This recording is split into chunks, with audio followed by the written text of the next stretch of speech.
Hi, ich bin Lukas, studierter Sportwissenschaftler und ehemaliges Mitglied der deutschen Nationalmannschaft im Trailrunning. Jetzt geht es um das Thema Techniktraining beim Trailrunning.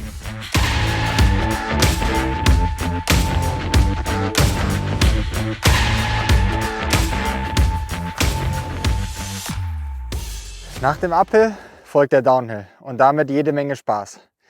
Was es zu beachten gilt, erfahrt ihr jetzt.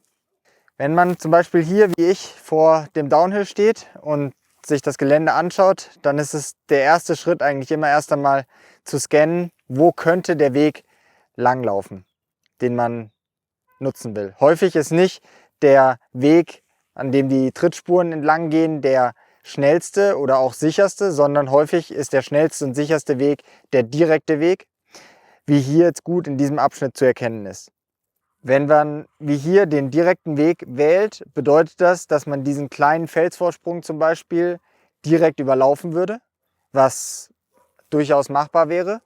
Die andere Möglichkeit, man läuft außen rum und man setzt dadurch automatisch den Fuß wahrscheinlich so auf, dass man hier deutlich abbremsen müsste dann einen weiteren Schritt nach rechts gehen, müsste wieder abbremsen, müsste dann den Schritt vielleicht gerade setzen und könnte dann erst mit Vollgas nach unten stechen.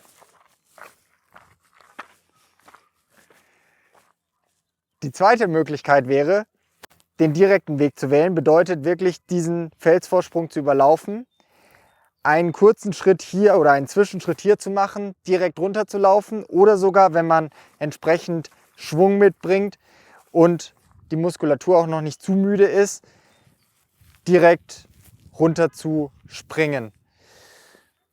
Dadurch ist man deutlich schneller und hat nicht diese Scherbewegungen oder diese Seitbewegungen, die zu Verletzungen führen können, die zum ständigen Abbremsen führen können, sondern läuft eigentlich mit einer relativ gleichbleibenden, vor allen Dingen hohen Geschwindigkeit bergab.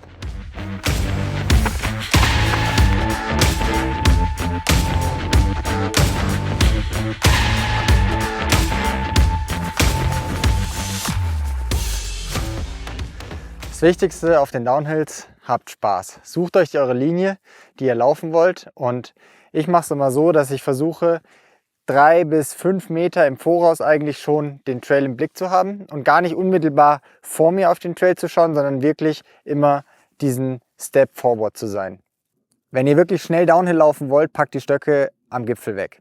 Erst dann habt ihr Bewegungsfreiheit in den Armen, ihr könnt über die Arme ausgleichen, ihr könnt ein bisschen balancieren. Gleichzeitig ist es immer zu empfehlen, aber eine kompakte Position im Oberkörper zu haben, weil erst dann habt ihr auch die nötige Stabilität für den Downhill.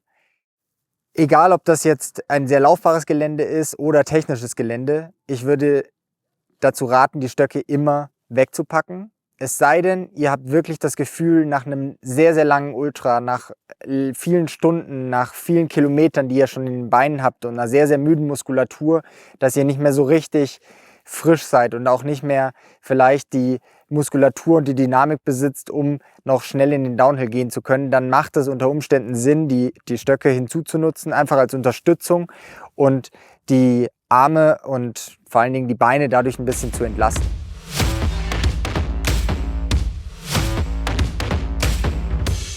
Das war's zum Thema Technik.